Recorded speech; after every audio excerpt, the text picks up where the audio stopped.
Bom dia, Evelyn, Bom vinda. dia, professora. Então, hoje a gente vai voltar àquela questão que a gente começou a tratar na semana passada, que é a questão como que a gente descobre o amor, né? O amor é uma palavra, é talvez a palavra mais importante da filosofia, né? Eu até gostaria de saber a etimologia da palavra amor, da palavra amor, porque em filosofia a gente sempre estuda com base no grego, né? Então eu sei que no grego a gente tem 7 palavras para dizer amor. Aquela palavra que a gente mais se utiliza é filo, quer dizer amor, né? De filosofia. Filo é amor ao saber. E também a palavra eros, que vai estar aí presente na palavra erotismo, também quer dizer amor. Tanto o eros, seja tomado como um deus, seja tomado como uma espécie de Exu, que é a entidade que nos permite ter acesso aos deuses, seja eros, seja filos, é um registro de amor muito importante para a filosofia. Além de Eros e Filos, também vai ser importante a palavra ágape.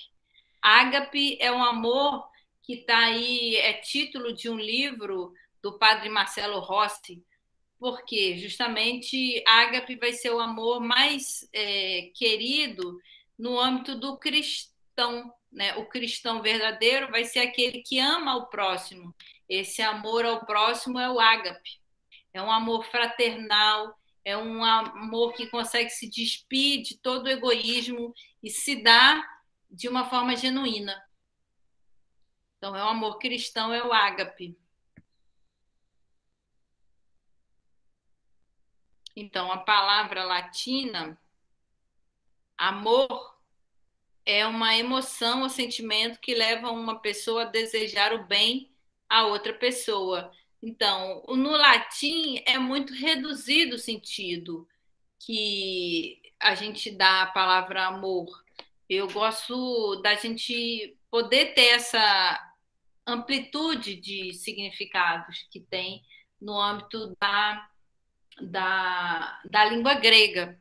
Então, eu gosto muito da palavra saudade, que também quer dizer amor, né? E que a gente tem de genuíno no português. Quando a gente sente saudade, a gente ama e a gente pode ter saudade de qualquer pessoa, de qualquer coisa, de qualquer lugar, de qualquer tempo. Quando a gente ama o passado, a gente faz o que a gente chama de nostalgia. A nostalgia é um amor pelo passado. Então, assim, na verdade, a gente tem muitas expressões para dizer amor. Talvez, se a gente fosse mais versado, né, no português, a gente poderia aí contemplar e saber que o português ele tem, de fato, versatilidade para poder dar conta desse sentimento que está aí no seio desse modo de se realizar, que é o filosófico. Né? Quando a gente se descobre para a filosofia, a gente se descobre pensando. E existem aqueles temas que são os mais próprios do pensar filosófico, que é justamente o amor, né? O amor talvez seja a questão mais genuinamente filosófica, como que a gente ama, como que a gente descobre o amor, como a gente tem às vezes esse problema da gente amar quem não nos ama, como a gente pode superar esse problema, de que modo a gente se descobrindo amantes do saber, a gente pode se tornar pessoas melhores. Então, tudo isso faz parte dessa reflexão que se dá no âmbito da filosofia. Além do amor, outra questão muito importante é a questão da morte. E esse vai ser o assunto da nossa aula de hoje, né? A morte. A morte é um problema filosófico por excelência. Por quê? Porque todos nós nos sabemos como mortais, né? Enquanto a gente pelo menos se conhece como nesse corpo, que é o corpo de carne, né, que a gente é, em que a gente é. No budismo, também no candomblé, o corpo é o templo. Né? No platonismo e no cristianismo, a gente vai ter uma reflexão sobre o corpo como visão da alma. E aí, nesse livro, que é o Fédon, que é um livro muito importante para a tradição metafísica, da tradição que a filosofia, a gente vai ter o relato da morte de Sócrates. Como vocês sabem, Sócrates é, por muitos, tomado como o primeiro filósofo em vida. Isso que é a reflexão filosófica. No final da vida dele, com 80 anos, Sócrates é acusado por dois crimes, que é desvirtuar a juventude, ou seja, levar a juventude para o mau caminho, e criar novos deuses, que é uma experiência que ele é acusado a partir do testemunho dele sobre o daimon, né? Sobre ele se dar para o daimon, que é o daimon socrático na leitura da tradição.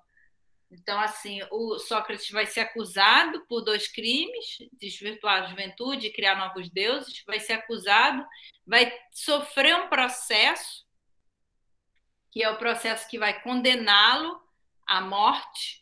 Ele vai ser convidado a decidir entre a filosofia e a vida, e aí ele vai decidir pela vida, logo ele vai ser condenado à morte, o que vai se dar a partir da cicuta.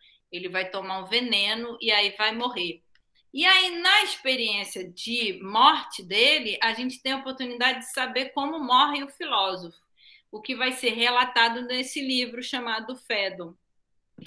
Então, no Fédon, a gente tem a oportunidade de saber, na retórica de Platão, né, que foi o principal discípulo de Sócrates, como que se dá a morte do filósofo. E aí a gente tem Sócrates como a personagem principal, Sócrates que vai ser esse que vai estar sofrendo a punição por ter filosofado durante a vida toda, a punição que é a morte. E aí a gente tem a oportunidade de vê-lo dentro da prisão, esperando a morte chegar, conversando com os seus discípulos.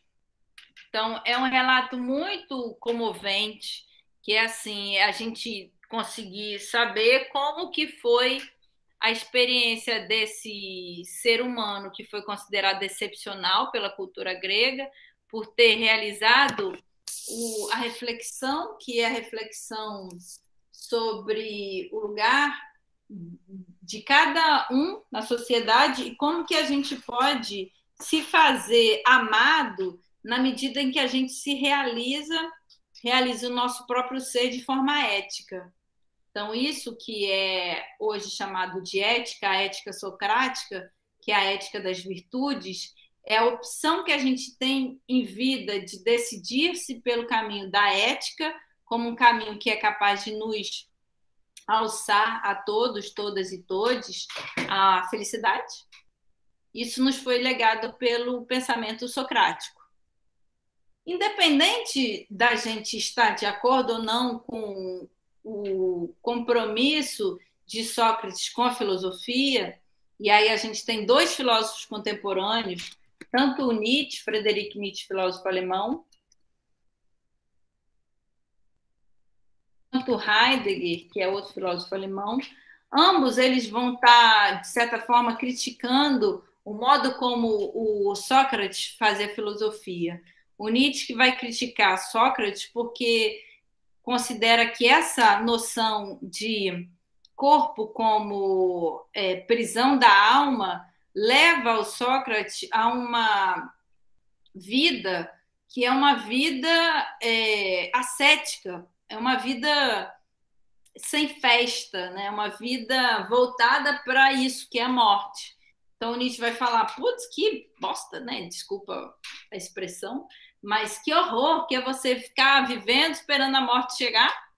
e aí você não vai viver a vida com alegria, com festa, com é, danças e essa possibilidade de ser feliz, porque você fica esperando a morte chegar e você fica preso pelo corpo, ao invés do corpo ser o templo, o lugar de adoração, o lugar de regozijo, de felicidade, o corpo é o cárcere, a palavra é essa, o corpo seria o cárcere da alma, portanto você não consegue ser feliz.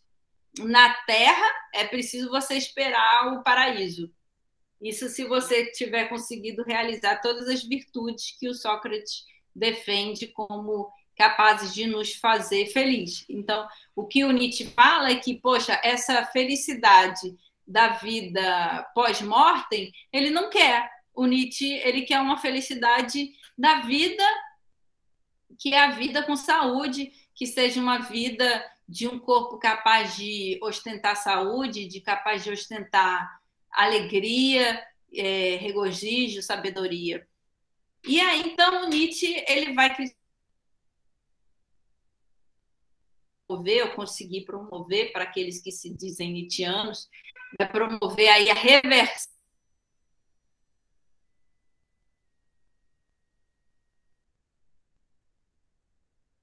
Tentar defender isso que o próprio Nietzsche vai falar, que é uma filosofia não da falta, mas uma filosofia da abundância. O Nietzsche é um dos primeiros, ou o primeiro filósofo, a identificar algo que é próprio da civilização europeia, que é uma lógica da carestia, não uma lógica da abundância. Né? O Nietzsche vai falar, olha, o amor que a gente, ocidentais, europeus, da civilização tão orgulhosa daquilo que a gente viu, que foi, de fato, uma tragédia, que a gente sabe que é a tragédia do nazismo, por exemplo, né? Que antes era tão orgulhosa daquilo que poderia fazer, que é a filosofia, o teatro, a política, na retórica do Nietzsche vai ser algo desastroso. O que é? Como que é a crítica que o Nietzsche trabalha? O Nietzsche vai falar o seguinte, olha, o amor socrático é um amor que se realiza a partir da falta. Qual vai ser essa lógica? É a lógica seguinte, o Sócrates, ele nos convida a saber do amor como sempre originado no que a gente sente falta. O que quer dizer isso? Que a gente possa amar não o saber, mas a falta do saber, né? Que é a própria da experiência da filosofia. O filósofo, ele ama o saber, mas porque falta. Se ele tivesse o saber, ele não seria filósofo, ele seria sofista. Então, o filósofo, a filósofa, genuinamente, é essa possibilidade de se descobrir ignorante e aí, nessa ignorância, realizar essa potência máxima, que é descobrir a possibilidade de saber. Né? Então, a gente fica nessa dinâmica entre o saber e o não saber, garantindo, ou garantido pela experiência da falta de saber. Então, no âmbito da experiência socrática, a falta de saber é o que é mais essencial, é aquilo que mais consegue nos alçar a possibilidade mesma do saber.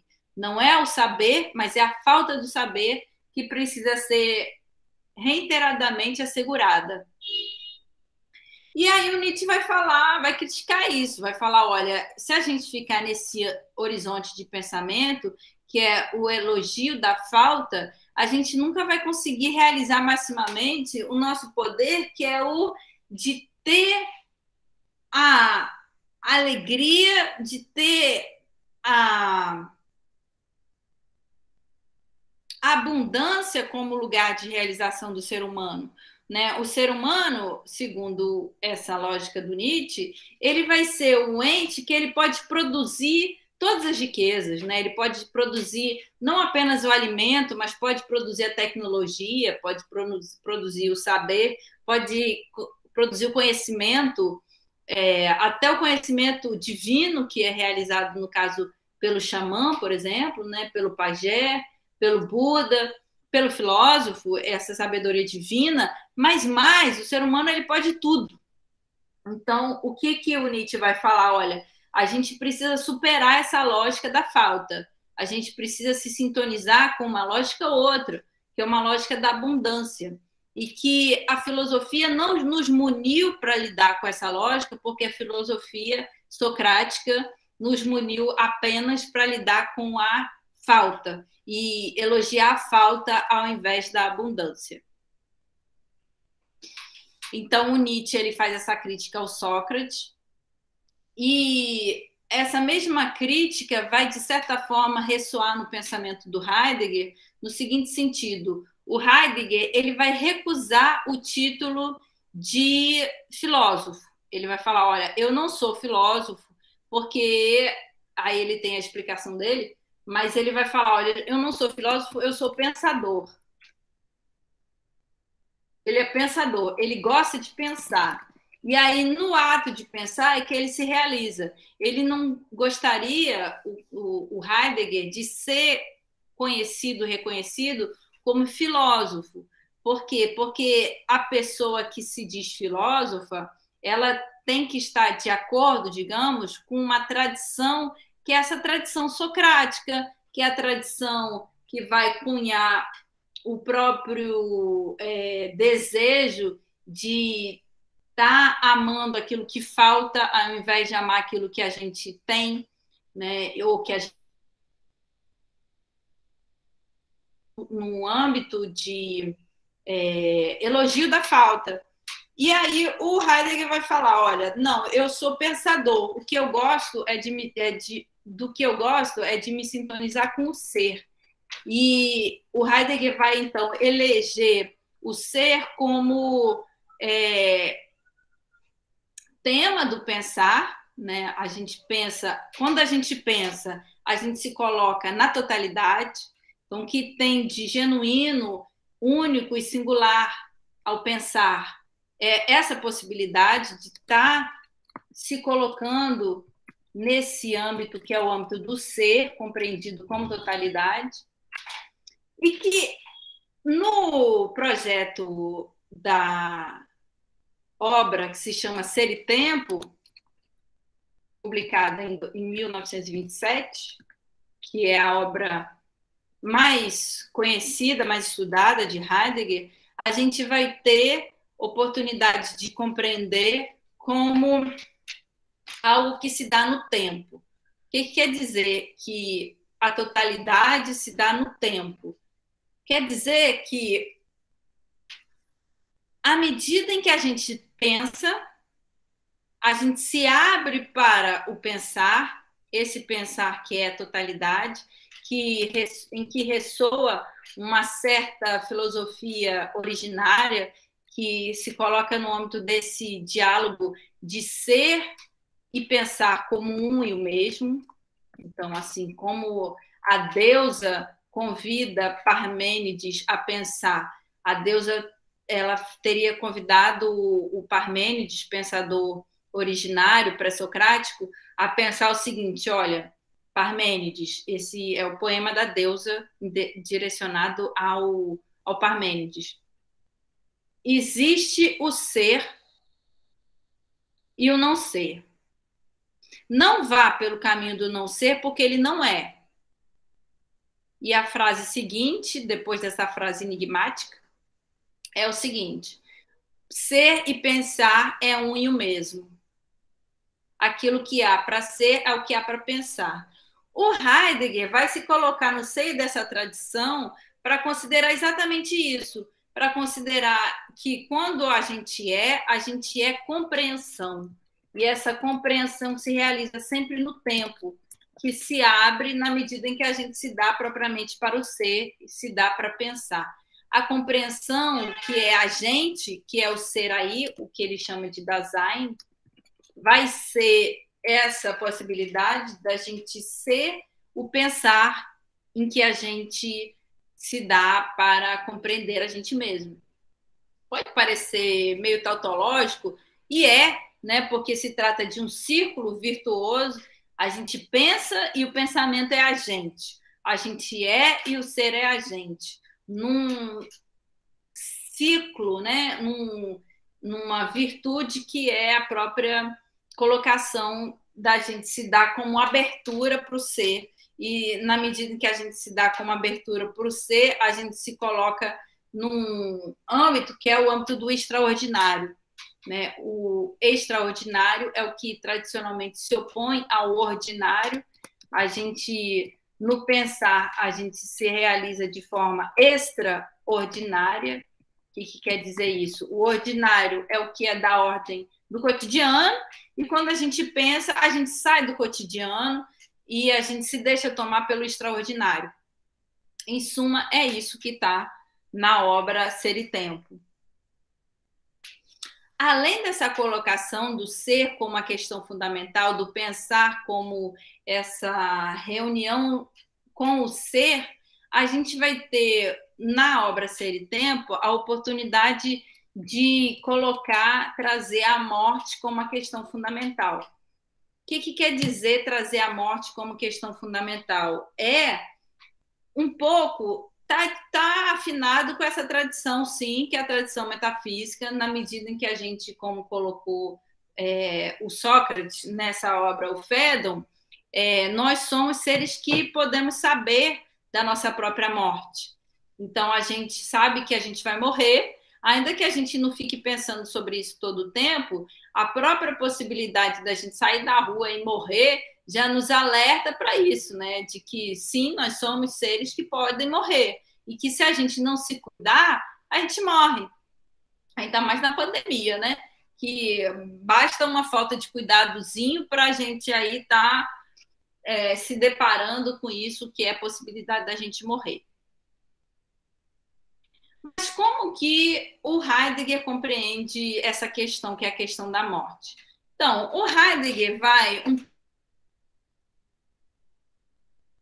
semelhante ao modo como o próprio Sócrates coloca, vai colocar que a questão fundamental que nos atravessa a todos, todos e todos é a morte. Só que tem um problema, que a morte é uma questão que, quando a gente morre de fato, para de ser questão. Porque a gente pode pensar só enquanto a gente está vivo. Quando a gente morre, a gente para de pensar, a gente morre. Então, é um problema um tanto quanto curioso, porque quando é um problema só para os vivos, para os mortos não é um problema. Ou né? Eu não sei, quando eu morrer, eu vou poder saber se a morte é um problema para os mortos também. Talvez seja. Olha só que curioso. Eu, nessa semana, estudando, e fiquei sabendo de uma história terrível, que é a seguinte. No momento de explosão de uma das maiores catástrofes que aconteceu na humanidade, que foi a explosão da bomba de Hiroshima e Nagasaki,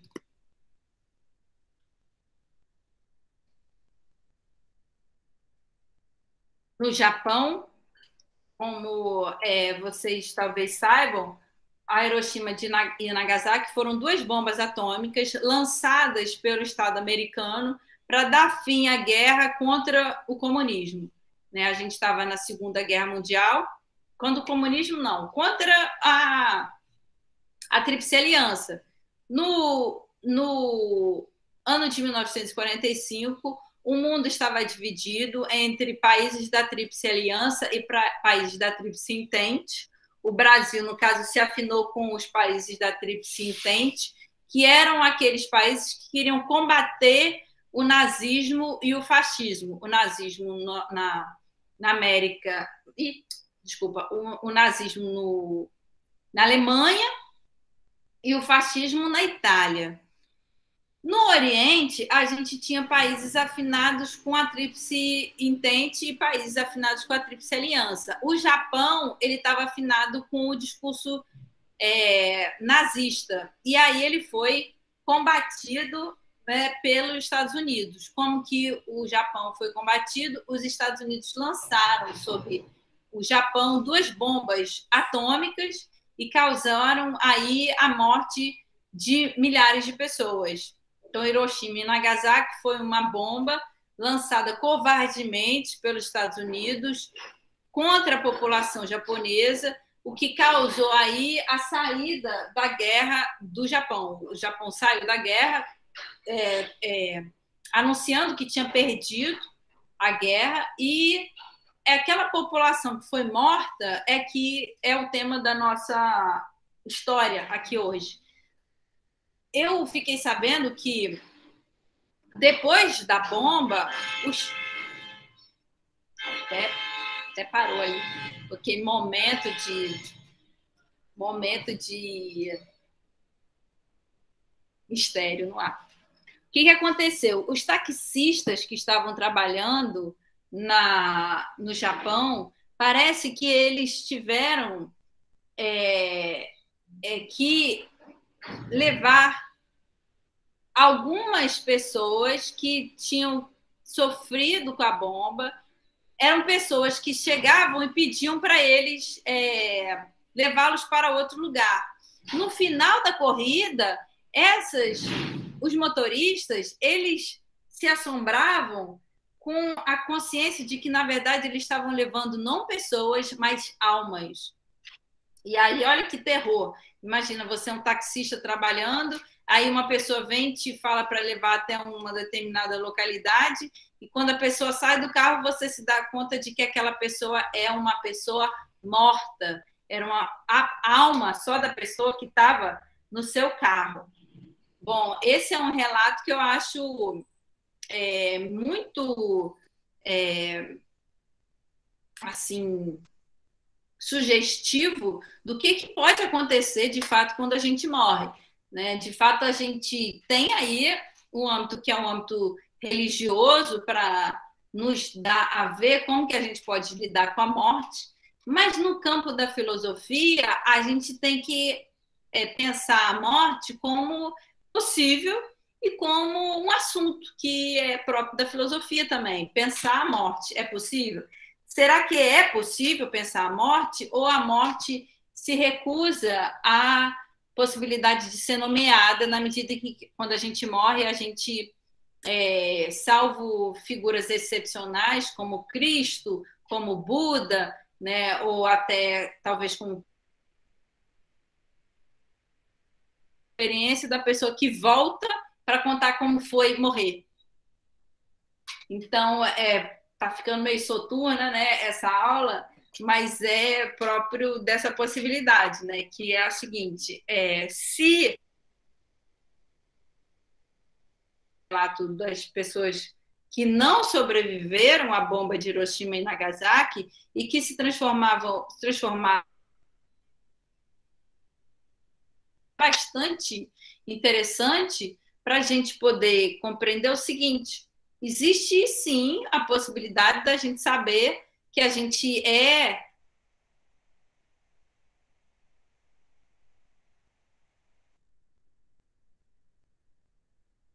alma. No momento da morte, a gente é deixado como é que fala isso? Ao léu, no sentido de que a gente não consegue realizar isso que seria propriamente religioso, que é a gente realizar uma iluminação, né?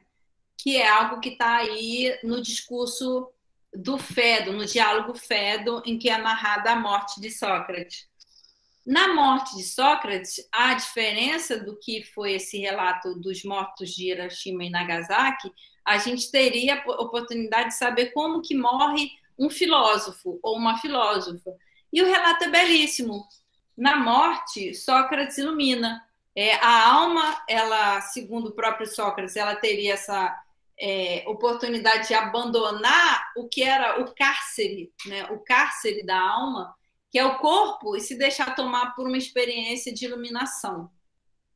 Só para conquistar essa experiência de iluminação, a gente teria que filosofar durante a vida inteira. E o que significa filosofar a vida inteira? Esse é o maior enigma, porque a gente só descobre o que é, ou como que se dá o filosofar, filosofando. E cada vez que um filósofo, uma filósofa se deixa tomar radicalmente pelo pensamento, surge uma forma de filosofar nova, uma forma de filosofar que é diferente da tradição na metafísica, na medida em que se deixou tomar pelos problemas da sua própria época, os problemas da sua própria situação social. Então, a gente aqui no Brasil, por exemplo, a gente tem a oportunidade de se defrontar com problemas que não são os problemas da tradição metafísica. Quais são esses problemas? A gente falou que os problemas da tradição metafísica são amor, como que a gente ama, como que a gente se deixa tomar pelo amor, e a morte, como que a morte nos toma, como que a morte acontece. E aí o amor, a gente falou sobre o amor erótico, sobre o amor da Philos, sobre o ágape. A morte, a gente falou sobre a morte, como que o Nietzsche pensa a morte, depois a gente falou sobre como o Heidegger traz aí a morte como uma questão fundamental, que, no entanto, é uma questão contraditória, porque quando a gente morre, a gente deixa de tomar poder a princípio, né? A gente deixa de ser mortal, porque a gente já morreu, então a gente não pode ter a morte como uma questão fundamental depois que morre, o que não aconteceu com os mortos de Hiroshima e Nagasaki, porque esses mortos, eles não sabiam que tinham morrido e eles tomavam um táxi como se estivessem vivos. E foi o taxista que se deu conta de que eram almas penadas. Os próprios mortos talvez nem tivessem podido saber que estavam mortos, porque eles estavam tomando um táxi como se estivessem vivos. Então, assim, o que é uma questão universal é o amor e a morte. Aqui no Brasil, a gente tem oportunidade de trabalhar questões que não são universais, que são questões próprias da nossa situação histórica. Bom dia, Lucelena. Bem-vinda. Bom dia. E aí, quais são as questões mais urgentes, né, digamos, da nossa situação histórica? Bom, existem várias questões urgentes. Eu tomo para mim que uma das questões mais urgentes é a situação de machismo e racismo da sociedade brasileira. É claro que eu não sou a única a considerar isso, mas eu talvez tenha aí uma diferença com relação aos demais pensadores da nossa terra, que é a possibilidade de eu estar muito atenta para aquilo que é o modo como os povos originários, que são os povos autóctones, né? Os povos que estavam aqui nessa terra antes da colonização, antes do processo de invasão. E aí, como que a gente trabalha essa questão? Bom, é claro que os povos dessa terra já trabalhavam como lidar com a sexualidade, como lidar com a morte.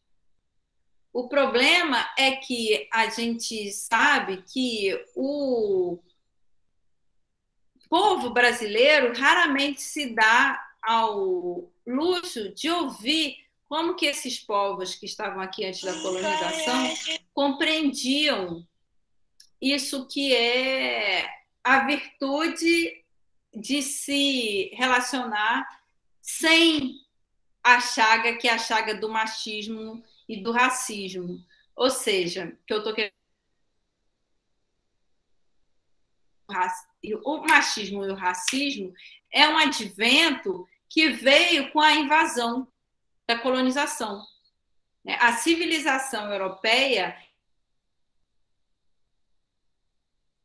por um processo cruel de devastação do conhecimento que tinha aqui, o conhecimento dos povos originários, e que se a gente não tem povos dessa terra, a gente não pode curar. Então, aqui a gente está fazendo pensamento, né? A gente está realizando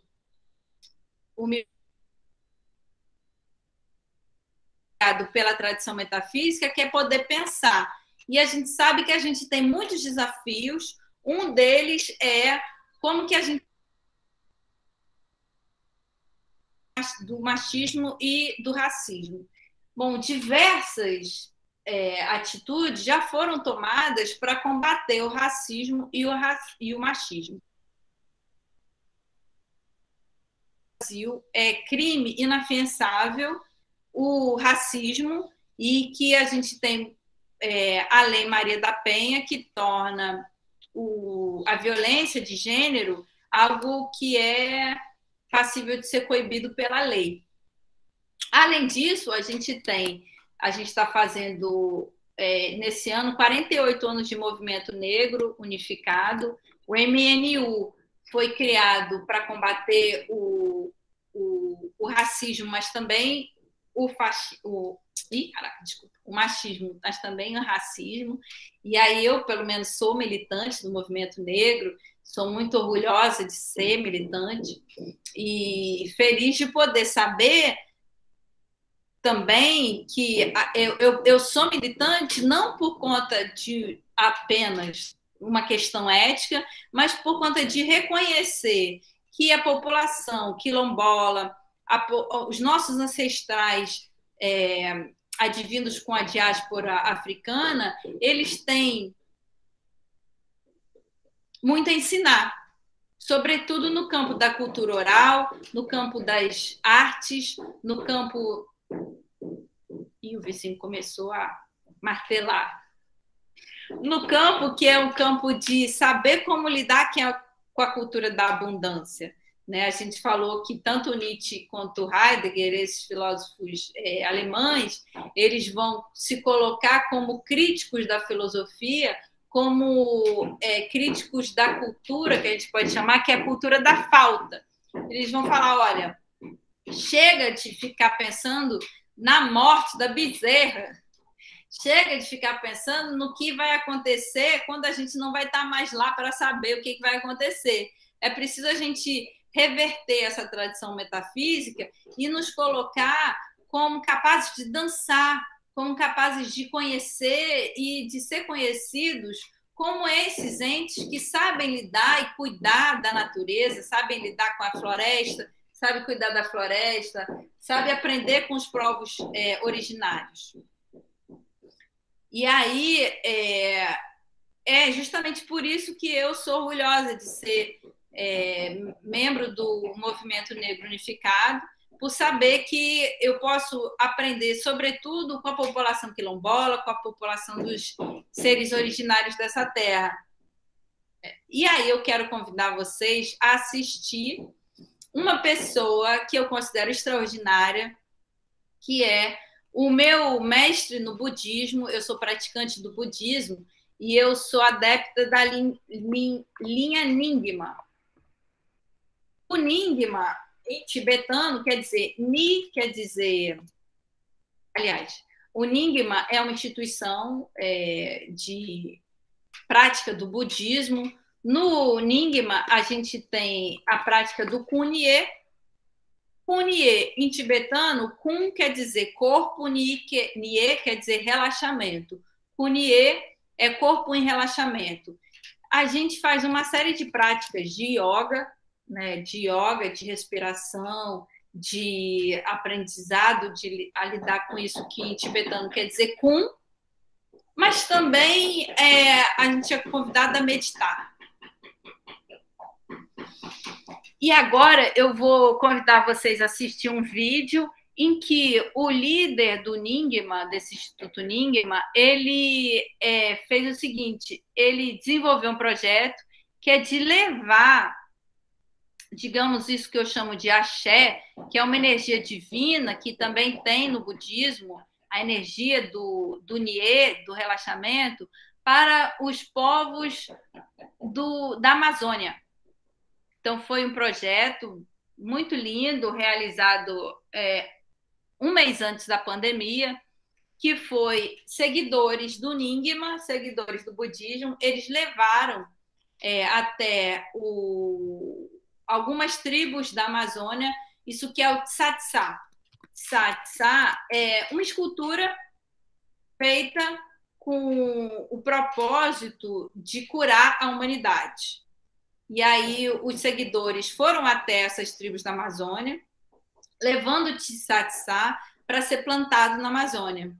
E aí tem um vídeo sobre isso, eu vou agora passar para vocês assistirem. Vou deixar nos comentários para quem quiser assistir. O que eu acho muito genuíno dessa atitude de levar o Tsatsá até a Amazônia é essa colocação de que é preciso as pessoas, os líderes religiosos, os líderes, os pajés, as pajés, alinhe agora para que todos possamos ser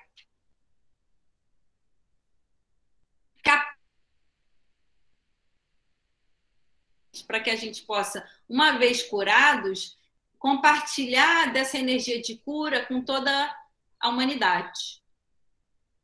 Então, foi esse o objetivo,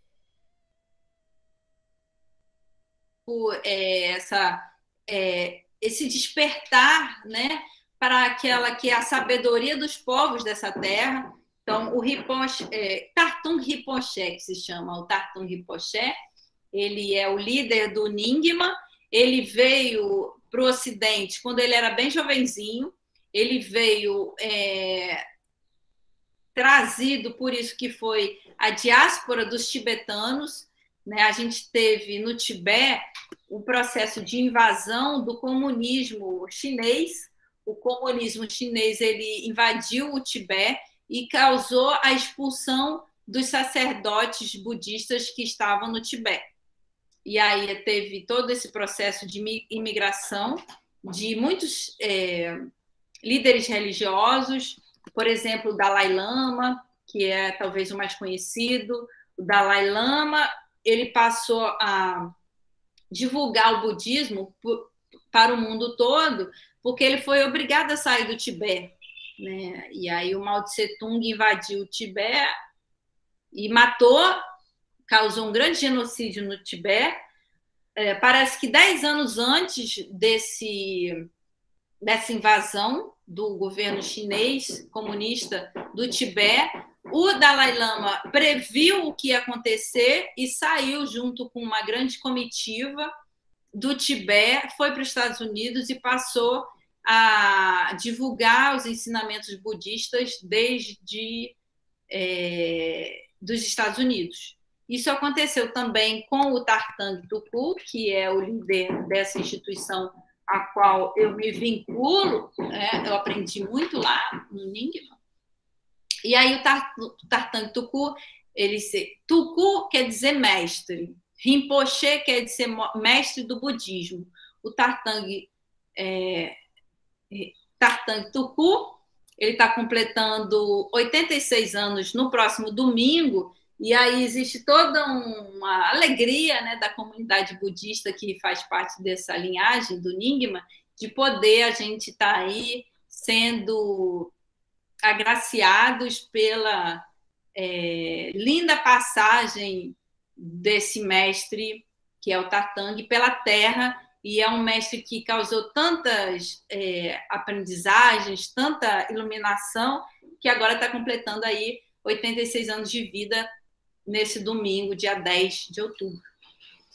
E aí eu vou, então, agora passar esse videozinho dessa realização, que foi os adeptos do Nyingma irem até a Amazônia presentear alguns líderes das tribos. Foi do Runiquim, que é uma tribo bem bacana, voltada aí para a cura mundial também, né? Dessa possibilidade da gente fazer uma aliança pela vida, uma aliança pela cura, uma aliança pelo sagrado. E aí, o que eu achei também muito sensacional foi o seguinte: os adeptos do Nyingma foram levando de presente o Tsatsá, que é uma esculturazinha de axé, de energia divina, para presentear cada tribo. E aí, no final dessa viagem, a gente assiste o quê?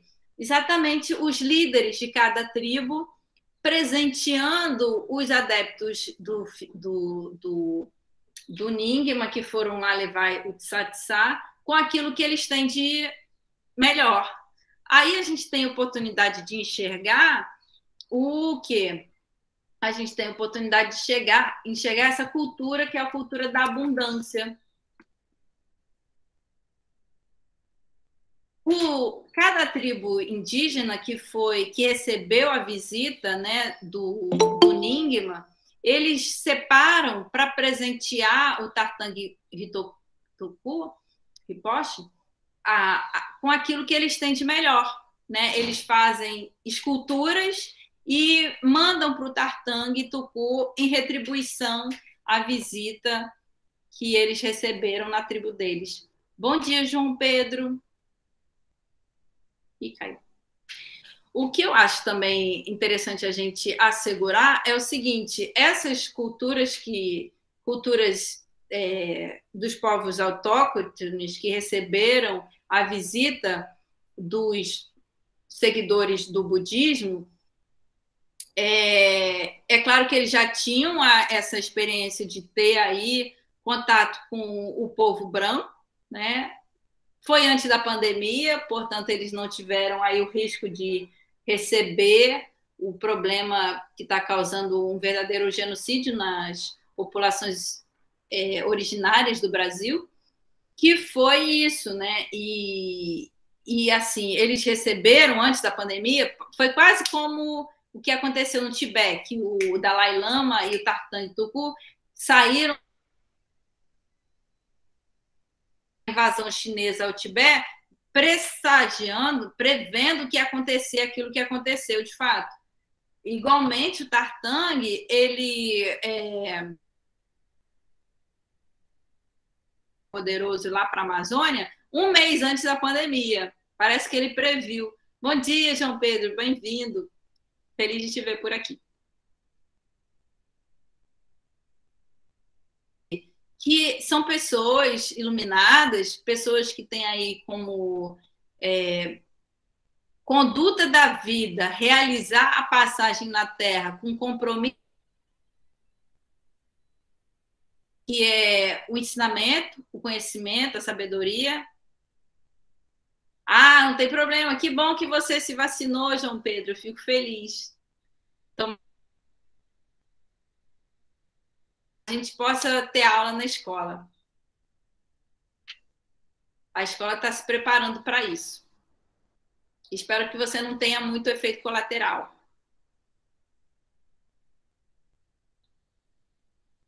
E aí, a gente, então, tem a oportunidade de assistir nesse encontro de culturas, que é entre a cultura budista e a cultura dos pajés da Amazônia, a oportunidade de ver como que a gente tem riqueza de conhecimento, riqueza espiritual, riqueza, inclusive, do tempo, que é o nosso. Como que a gente pode, uma vez tendo sabedoria sobre essa possibilidade da gente ter tanta abundância, tanta aprendizagem, que a gente possa, todos, todas e todes, descobrir-se como entes que podem se iluminar, que podem ter oportunidade de cultivar sabedoria, cultivar alegria, cultivar o amor, cultivar as florestas, que a gente possa se deixar também ser cultivados pela floresta. Então, eu vou passar agora, nesses minutinhos finais da aula, o vídeo. Espero que vocês gostem.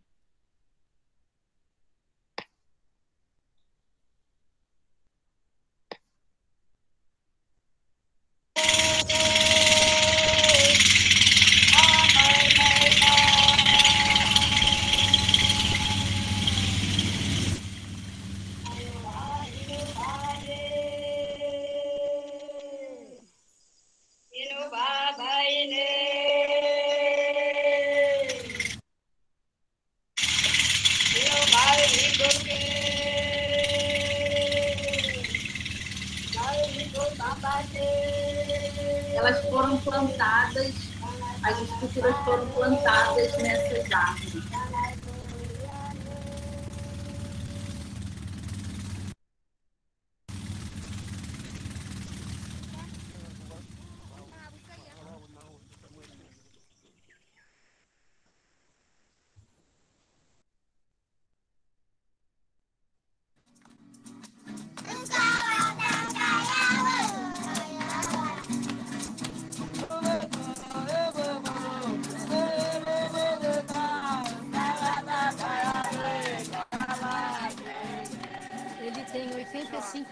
Abussan, a sua idade. Tá bom, irmão. Ao pajé do Abussan e ao povo Runicu. E toda a excelência do seu conhecimento seja compartilhada para o benefício de todos os seres existentes, de todos os espíritos das águas e dos mares, que se chamam Nagas, de todos os espíritos da natureza e da sua comunidade étnica Runiqui. Nós precisamos urgentemente do conhecimento de cura para que nossa missão de paz e harmonia no mundo possa ser restaurada e fortalecida. Não há tempo a perder, é urgente. Peço encarecidamente que não esqueçam de convidar seus espíritos ancestrais sagrados e o mais que vocês puderem para ajudar nossa missão de paz e harmonia, a de vocês e a deles e a de todos nós. Tragam e espalhem o mais que puderem esse conhecimento sagrado, a alegria e o perdão que cura e transforma as dificuldades, os obstáculos, todo o sofrimento e devastação que foram feitos contra a humanidade, contra a Mãe Terra e contra todas as comunidades étnicas do mundo. Que todos alcancem a felicidade, a suprema saúde e a plenitude. Tartan Ituku, lama-chefe do mosteiro de Odian, ele vive na Califórnia, nos Estados Unidos. Então, nós estamos aqui para trazer um presente.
Sentimentos e lotar.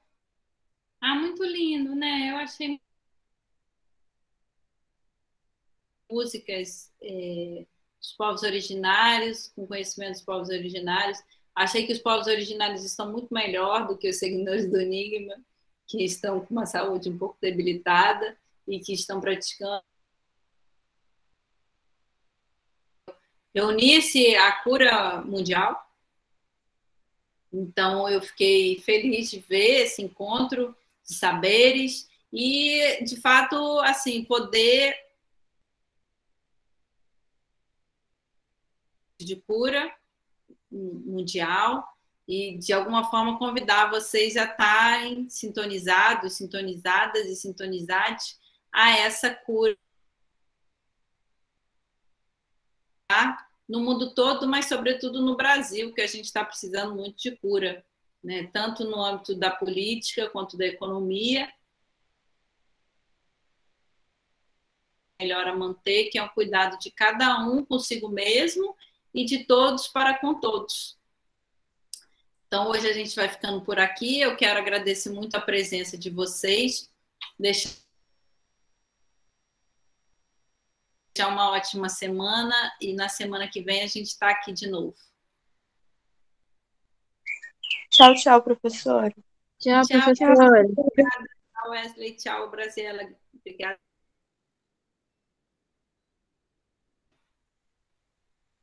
Mais um dia de aventura de uma professora de filosofia.